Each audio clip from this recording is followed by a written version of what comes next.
Hey y'all, welcome to Simply Orchestrated Music, where you can get these hands. And when I say get these hands, I mean we're going to be using our hands to dissect, to play, to write, and compose music for television, film, and games. So the first film we're going to be reviewing is from the movie The Color Purple. Hence the purple shirt. It's popping, you know. Color Purple was one of my favorite movies growing up. And to be honest, it's a film that I feel that did not get its just due. Watching it as a kid versus watching it now as an adult, I have a way better understanding of what was going on and more of an appreciation for the film, and particularly the music, the choices that was used in this film.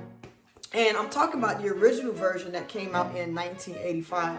So I want to just shout out Whoopi Goldberg, shout out Oprah Winfrey, shout out Margaret Avery, who played the infamous Suge Avery, and also shout out to Danny Glover, who played Mister, and the director Steven Spielberg. And y'all, as if he wasn't bad enough with producing Thriller for Michael Jackson, but Quincy Jones was one of the main composers for The Color Purple. So shout out to Quincy Jones, rest in peace. The particular scene we're going to be talking about today is Fencing to Shave Mister.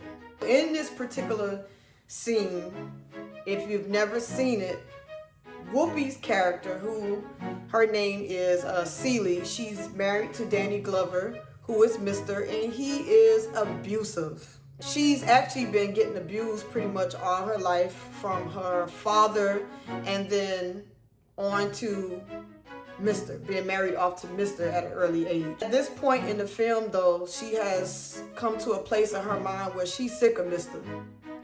She's sick of him. And she's finally realizing who she is as a person, and she's made up her mind that she's gonna get her revenge. She getting ready to take him out of there. In this scene, she is going to go to shave him, which is something she's done countless of times as his wife. And you know, Mister, he not thinking nothing of it because he has so much control over Celie until he's cool with her shaving him, but he don't know what Celie is thinking and what's getting ready to go down. So let's check this scene out, guys.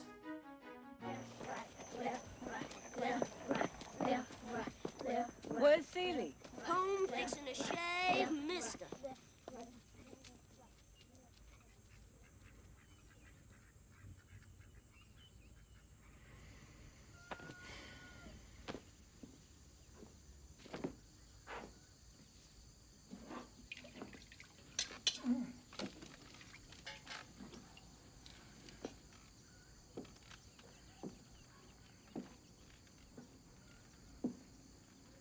What's the matter with you? You got a fever?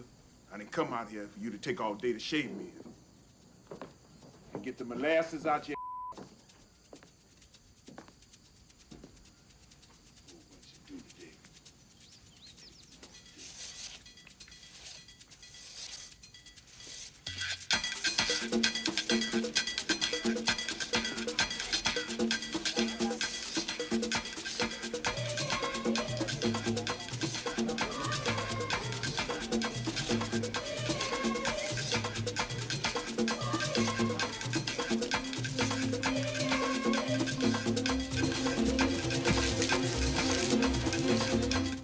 The longer I'm married to, the slower you get, the dumber you get. Your ass just as slow as it ain't I ever seen it before.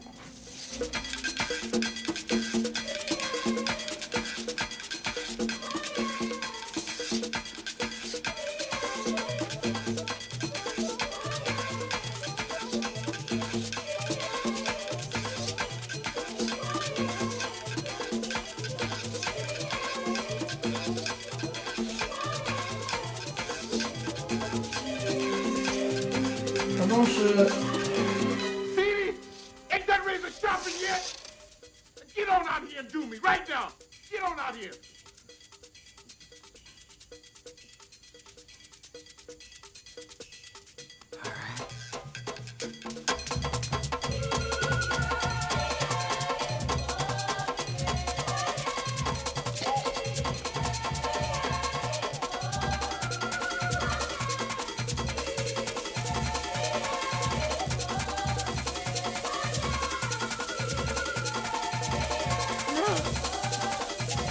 Suge. Come on, Suge.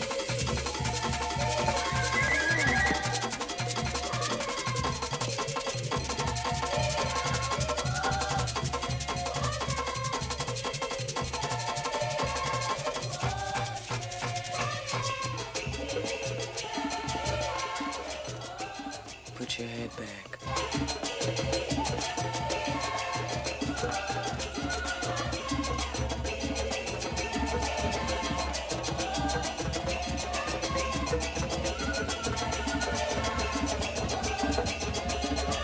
My neck itching like the inside of a horse.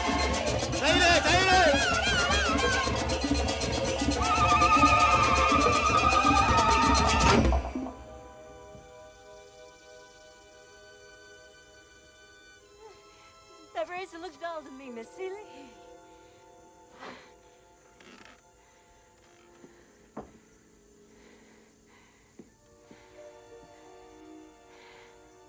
Damn women.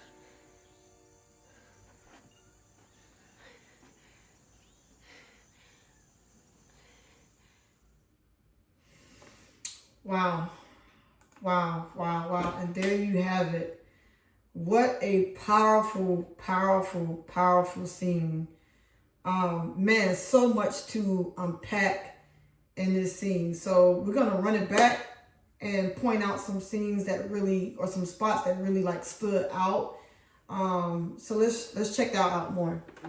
In the very beginning of this scene, when Celie and Mister is on camera together, you don't hear any sound like music-wise. The only thing you hear is the sound of both of their shoes as they're walking on the hardwood floor. And to me, that set up the scene perfectly because you know something, you can tell something is getting ready to happen, but you're not really sure what exactly is about to happen. And it's just something very eerie about the sound of her shoes just walking, and maybe the squeak a little bit of the rocking chair when he sits down. But at that point, you don't hear any music. Now, when she gets ready to walk over to shave the razor, the camera then zooms in on Celie's face, and you can see how pissed she is. Like, she's ready to get him out of there, right? She's ready. And remember, I told y'all in the beginning, this woman, this character, Celie, has been dealing with abuse for years, starting with her father and then transitioning on to her husband. And at this point in the movie, she has got some power. She has discovered who she is, and she says she's not taking that crap no more. So, baby boy got to go. He got to go. And so, as she's walking over, that's when you start to hear the sound of the shakers in the background. And for me, as a kid and now as an adult, again, you can feel that anticipation like building. And when she starts to sharpen the razor, I love how, and I guess as far as director choice, Steven Spielberg cutting over to the scene of them being in the village. And one of the musicians, he's using an instrument that looks like the same shape as what Celie is using, her instrument to shave Mister. So all of that was brilliant. When she starts to sharpen and sharpen and sharpen that razor, you can tell in her mind, she is really not even talking herself up to do it, but she knows she's gonna take him out. So it gives time for the village scene to set up. The camera continues to cut back and forth between what Celie is doing and what these kids are getting ready to go through. In the village scene with the kids, it was a sacrifice. They were getting ready to be cut. As a composer, I'm thinking, how can I make this music convey what's going on in the scene? And I think it was just beautifully done. You can feel the anticipation. You can feel the worry and Suge as she's footing it. She's running, trying to hurry up and catch Celie. And as she's speeding up, those drums start speeding up. And even the villagers, as they're screaming and starts making this sound, the pace is going faster and faster, and then your heart going faster and faster and faster. Like, oh my God, what's going to happen? It's like, Suge, hurry up and get there. But if you watch the movie, you low-key kind of don't want her to hurry up and get there. But she needed to. She needed to stop Celie. Okay, so those are some of the things that I just really loved in this film, in this scene in particular, and it made it just work so well. We're going to be talking a lot more about The Color Purple in the near future. I just want to start with this particular scene because I really felt like this was the crust of the movie. Celie finally getting that opportunity to try to take her revenge, so to speak, on somebody who was purely cruel to her the majority of the movie. I really think that film and music, or television and music, or games and music go together like peanut butter and jelly. It just fits. And this is one of the examples of how you can use instrumentation to just make people feel something. Ultimately, you want your audience to be able to feel what's going on in these scenes, and music does a great job at enhancing it. So shout out to you guys for sticking around with me. If you liked the video, let me know. Come in the comments, what did you think about the scene? If you are a film composer as well, how would you have scored that differently? What are some of the things that you enjoyed about the scene, the instrumentation? All right, so shout out to y'all. Like, subscribe, share, and again, this is Simply Orchestrated, and I will see you guys next time. Remember, you can get them hands.